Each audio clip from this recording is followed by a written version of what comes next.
Nais kong ipakita ang isang video na nagawa na ganito rin ang pahayag.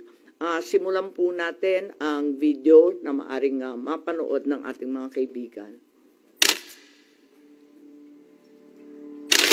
Enero 28, 2024, sa first Maisog Rally sa Davao, nagliyab ang balita at social media. Matapang, walang preno. Mr. President, baka susunod ka sa dinaanan ng tatay mo. Diyan ako takot.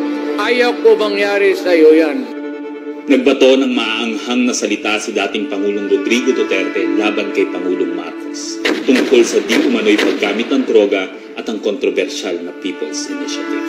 Sino man magsabi na walang paki ang Senado sa usaping ito, isa lang ang masasabi ko, walang gamot sa kakapalan ng mukha mo. Sa Senado, sa kapareho at sumunod pang mga buwan, si Senator Amy ang nanguna.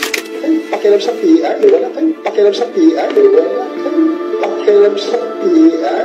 Siya ang unang nagtawag ng pansin. Siya ang unang nagtanong, para kanino ba talaga ang PI na yan? Marso 2024, sa kabila ng bangayan sa harap ng sambayanan, narinig natin si Pangulong Marcos. Matatag, matapang. The International Criminal Court has no jurisdiction over the Philippines as we remain to have a working judicial system and law enforcement mechanisms. Walang jurisdiksyon ang ICC sa Pilipinas. Sa sabong, nagpagpag siya ng balahibo. Ang hindi natin alam, paghupa ng alikabok ay nagsimula ng ilatag ang plano para muling sumagi sa ICC. Kaya pagtungtong ng Mayo, tahimik ngunit mabilis ang galaw. Isinumite ng DOJ ang legal brief para sa posibleng pag-aresto kay FPRRD. Isang pagpataksil na walang nakapansin. Hunyo, pumutok ang balita. Nagbitaw si VP Sara bilang DepEd Secretary. Tendered my resignation as the Secretary of Education effective July 19, 2024. Isang babae ng tapang ngunit walang nagawa dahil sa likod ng tama. Agosto, isinagawa ang unang Quadcom hearing laban kay FPRRD habang inuusig ng COA ang confidential funds ni VP. Ang hindi natin alam, sa gitna ng lahat ng ito, itinalaga na ni PBBM si Marcos Lacanilao bilang Special Envoy ng Transnational Crimes na siyang magsusuko kay FPRRD. At maluwag na rin pinapasok ng bansa ang mga tiga-ICC noong Oktubre. Walang bahid ng pagtutol, walang balak na ipagtanggol ang kapwa Pilipino. Nobyembre, nag-iba na ang ihip ng hangin. Matatag, matapang, walang bahid ng pag-aalinlangan. Narinig muli natin si Pangulong Marcos, ngunit iba na ang sinabi. If yun ang gugustuhin ni PRRD, hindi naman kami haharang dun sa mga ICC. Para tabunan ang galawan, pinaingay ang impeachment complaints laban kay VP Sara. The Office of the Secretary General will transmit the 2 impeachment complaints filed against Vice President Sara Duterte. Kahit pa nagkaroon ng INC rally noong Disyembre, naidiin pa rin ang impeachment sa Kongreso. Planado na rin ang pagpirma ng questionableng 2025 budget kahit bat-bat ng anomalya. Enero 25, 2025, sinimulan na ang Oplan Tugis o Operation Pursuit, ang lihim na operasyon para hulihin si Duterte. Pagsampa ng Pebrero, nag-apply ng arrest warrant ang ICC prosecutor. Isang tahimik na pag-uusig habang tayo'y pinaiikot ng mga rally at press release. Marso, muling nilinlang ang bayan. Humingi daw ng 60-day extension ang DOJ para sa EJK report noong Marso 6. Pero ang totoo, nakabinbin na ang arrest warrant mula sa ICC chamber Marso 7 hanggang 10. Ang hindi natin alam, Marso 11, 2025, sa kanyang pagbalik sa Pilipinas, hindi pa man bumababa ng eroplano si FPRRD, isinagawa na ang pag-aresto. Maingay ang paligid, magulo, pero ang dating Pangulo ay nanatiling kalmado.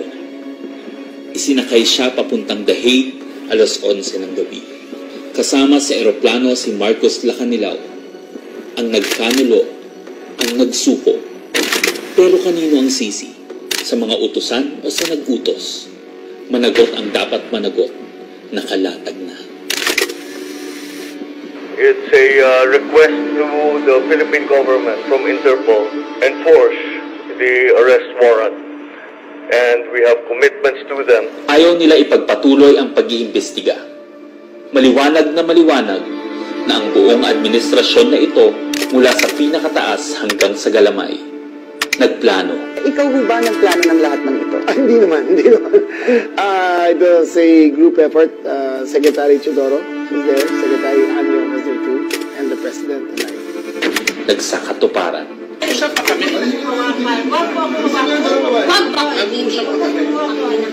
Kayo mga Wag mo hawakan yung nanay ko! Nagkagulo. Tayong magawa. Wala tayong magawa dahil mismo ang gobyerno. Nagtakpanan. Mamili ka. Kapag warrantless arrest, edi may period. Kapag may warrant, walang period. I am being cautioned by the DOJ, ma'am, that it may be sub-judice already to discuss that because of the habeas corpus pending in the Supreme Court. Ngunit lumabas ang buong katotohanan. Ganito pala ang bagong Pilipinas. Hindi man lang natin alam.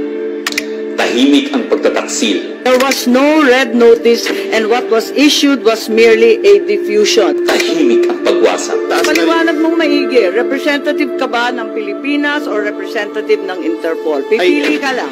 Represent ko po ang Interpol NCB Manila. So mali itong papel na to. Harapan ang pagtalikod.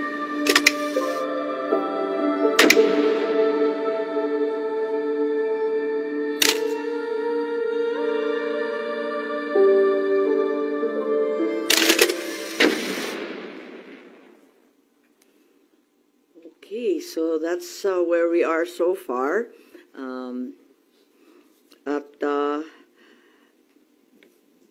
Mahirap hindian ang sinasabi sa videong yan na may isang malawakang plano na may kinalaman sa politika at sa 2028. Iminumungkahi namin na imbestigahan ng Office of the Ombudsman ang mga sumusunod.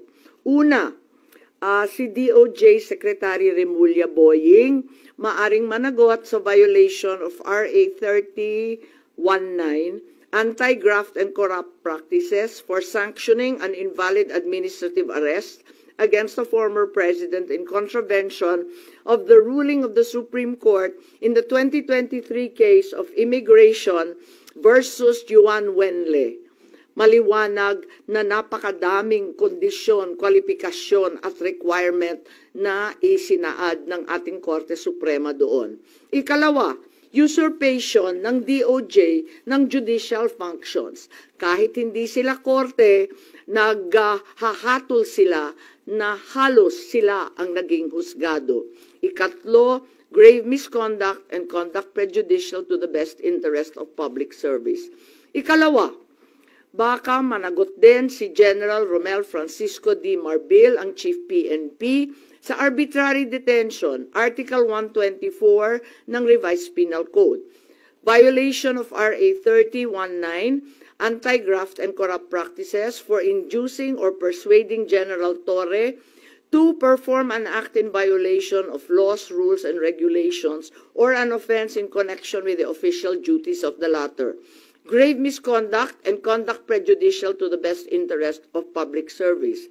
Andito rin sa mga nakalista at ayon din sa payo ni dating Supreme Court Justice na nagpayo sa atin na malahil si SILG Secretary John Vic Remulla ay maakusahan din ng arbitrary detention katulad nung iba. Violation of 319 for inducing General Torre and Marbil to perform an act in violation of the Constitution and our laws. Ikatlo, grave misconduct and conduct prejudicial to the best interest of public service. Ang ikaapat na maaring patawan din ng kaso ay si General Nicolas Torre III. Maaring managot sa arbitrary detention. 2 counts of arbitrary detention, not only against the former president, but also against former Executive Secretary Medialdea. Ikalawa, violation of RA 7439 for not allowing the former president to be visited by VP Sara, both his daughter and his named counsel, and for forcing the former president's lawyers to leave him. Also, the violation of 3019 for allowing himself to be induced or persuaded by General Marbil or SILG Remulla to perform an act in violation of law, rules, and regulations in connection with his official functions. Grave misconduct and conduct prejudicial to the best interest of public service ay maaari ring ipataw laban kay General Torre. Ikalima, Ambassador Marcos V. Lacanilao. Maaring managot sa usurpation of official functions, Article 177 of the Revised Penal Code, pagsisinungaling sa ibang kaso at perjury sa ilalim ng Article 183 of the Revised Penal Code, false testimony in other cases, and perjury in solemn affirmation under Article 183 of the Revised Penal Code, at conduct prejudicial to the best interest of the service. So ito ang further findings namin. Hindi ko masara yung investigasyon kasi marami pa ring mga issue katulad ng sinong tumulong sa ICC, yung tungkol sa eroplano na nanatiling bukas at masalimuot.